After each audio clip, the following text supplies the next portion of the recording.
Good morning students. आज हम part 4 read करेंगे। पार्ट 4 संज्ञा। पार्ट 4 संज्ञा। बच्चों, जब भी हम बात करते हैं तो कुछ शब्दों का प्रयोग करते हैं जो किसी न किसी के नाम से संबंधित होते हैं।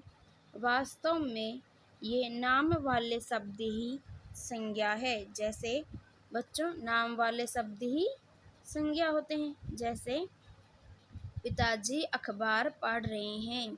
बच्चों, इसमें संज्ञा शब्द है पिताजी अखबार। कुतुब मीनार दिल्ली में है। बच्चों, इसमें संज्ञा शब्द है कुतुब मीनार दिल्ली। शेर जंगल का राजा है। इसमें संज्ञा शब्द है शेर जंगल राजा। मेज पर किताब रखी है। बच्चों, इसमें संज्ञा शब्द है मेज किताब। ऊपर दिए गए चित्रों के नीचे लिखे रेखांकित शब्द किसी न किसी के नाम से संबंधित है।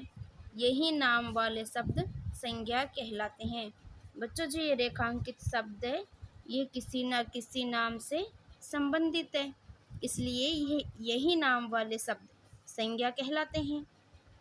किसी व्यक्ति, वस्तु, स्थान, प्राणी तथा भाव के नाम को संज्ञा कहते हैं। किसी व्यक्ति, वस्तु, स्थान, प्राणी तथा भाव के नाम को संज्ञा कहते हैं। संज्ञा के भेद। बच्चों, संज्ञा के 3 भेद होते हैं।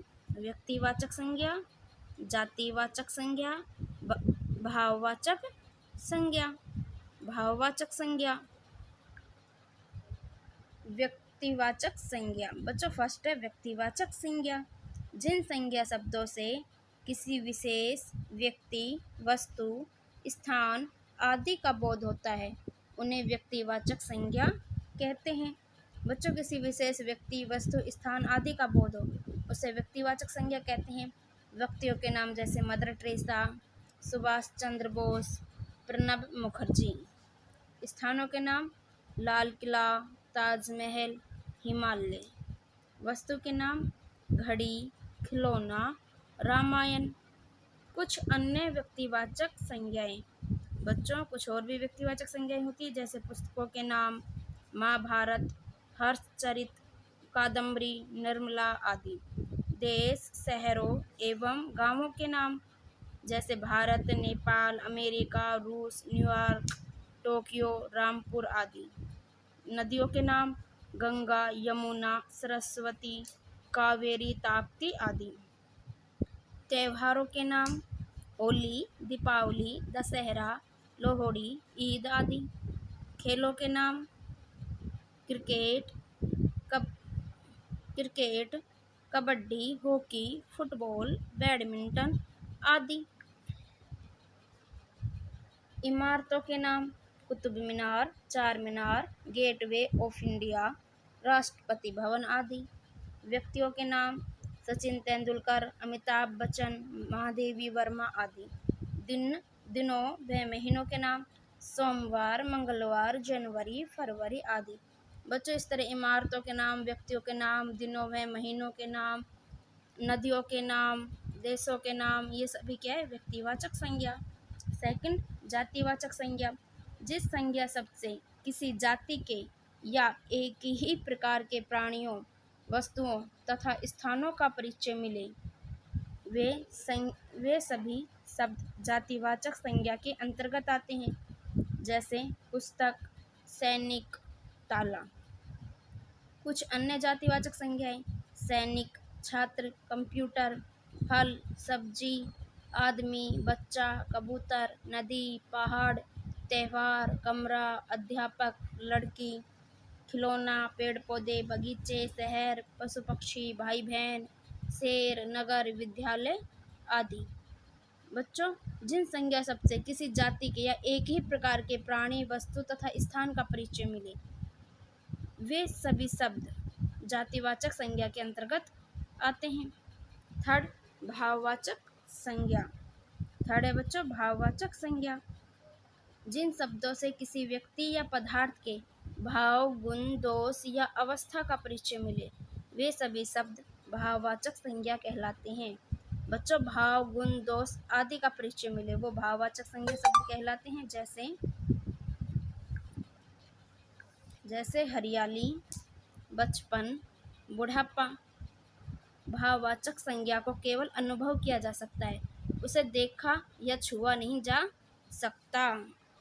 बच्चों भाववाचक संज्ञा को हम अनुभव कर सकते हैं, जैसे हंसी, उदासी, बचपन। हम इन्हें अनुभव कर सकते हैं, इन्हें देखा या छुआ नहीं जा सकता। हंसी को हम छू नहीं सकते, उदासी को हम छू नहीं सकते। भाववाचक संज्ञाओं की रचना। भाववाचक संज्ञाओं की रचना। कुछ शब्द मूल रूप से भाववाचक संज्ञा होते हैं, जैसे सत्य, क्षमा आदि। कुछ शब्दों से भाववाचक संज्ञा का निर्माण किया जाता है। मुख्य रूप से 5 प्रकार के शब्दों से भाववाचक संज्ञाएं बनाई जा सकती है।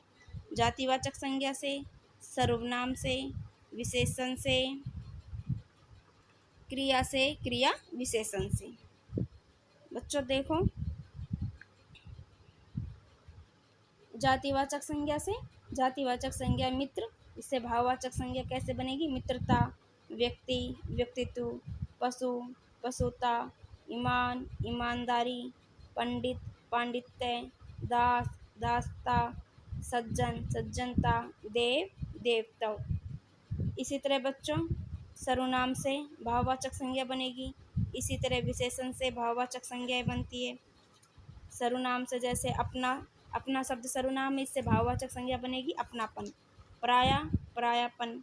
इसी तरह बच्चों विशेषण से ऊंचा शब्द क्या है? विशेषण। इससे बनेगी ऊंचाई, शांत, शांति, मीठा, मिठास, अच्छा, अच्छाई, कम, कमी आदि। क्रिया से बच्चों, क्रिया से भाववाचक संज्ञा शब्द कहना, कहना शब्द क्रिया, इससे भाववाचक संज्ञा शब्द बनेगी कहावत, जागना, जागरण, जीना, जीवन, दौड़ना, दौड़, थकान, थकावट, मिलना, मिलाप, बढ़ाना, बढ़ोतरी, मुस्कुराना, मुस्कान आदि। 5th क्रिया विशेषण से बच्चों दूर शब्द क्रिया विशेषण से, क्रिया विशेषण है, इससे भाववाचक संज्ञा शब्द बनेगी दूरी, निकट, निकटता, सहज, सहजता, बहुत, बहुतायत, नित्य। बच्चों बहुत, बहुतायत, नित्य, नित्यता, तेज, तेजी। याद रखिए एक वचन में संज्ञा भाववाचक संज्ञा होती है, परंतु बहुवचन में वह जातिवाचक हो जाती है। जैसे प्रार्थना, बुराई, चोरी आदि भाववाचक संज्ञाएं हैं। प्रार्थनाएं, बुराइयां, चोरियां बहुवचन होने के कारण जातिवाचक संज्ञा शब्द है। आइए इसे एक अन्य उदाहरण से समझें। किसी की बुराई नहीं करनी चाहिए, भाववाचक संज्ञा। बुराइयों से बचना चाहिए। बच्चों इसमें बुराइयों क्या हो गई? जातिवाचक संज्ञा। आओ कुछ और जाने। संज्ञा के 2 अन्य भेद भी हैं। फर्स्ट समूहवाचक संज्ञा और पदार्थवाचक संज्ञा। लेकिन बच्चों ये संज्ञाएं जातिवाचक संज्ञा के अंतर्गत ही आती हैं। समूहवाचक संज्ञा, जिन संज्ञा शब्दों से किसी प्राणी या वस्तु के समूह का बोध होता है उन्हें समूहवाचक संज्ञा कहते हैं। जैसे सेना, दल, भीड़, पुस्तकालय, समिति आदि। सेकंड पदार्थवाचक संज्ञा, जिन संज्ञा शब्दों से पदार्थ का बोध होता है उन्हें पदार्थवाचक संज्ञा कहते हैं। जैसे सोना, चांदी, जल, ऊन, पारा आदि। इन भेदों को जातिवाचक में ही सम्मिलित कर लिए जाने के कारण इन्हें प्रमुख भेदों में नहीं रखा जाता। इसलिए मुख्य रूप से संज्ञा के 5 भेद ने मानकर 3 भेद ही माने जाते हैं। बच्चों आपने सीखा किसी भी व्यक्ति, वस्तु, स्थान या भाव के नाम को संज्ञा कहते हैं। जिन संज्ञा शब्द से किसी विशेष व्यक्ति या स्थान के नाम का पता चले वे व्यक्तिवाचक संज्ञा शब्द कहलाते हैं। जिस संज्ञा शब्द से किसी जाति के या एक ही प्रकार के प्राणियों, वस्तुओं तथा स्थानों का परिचय मिले वे सभी शब्द जातिवाचक संज्ञा कहलाते हैं। जिन संज्ञा शब्दों से किसी व्यक्ति या पदार्थ के भाव, गुण, दोष या अवस्था का परिचय मिले वे सभी शब्द भाववाचक संज्ञा कहलाते हैं। बच्चों thank you, have a nice day.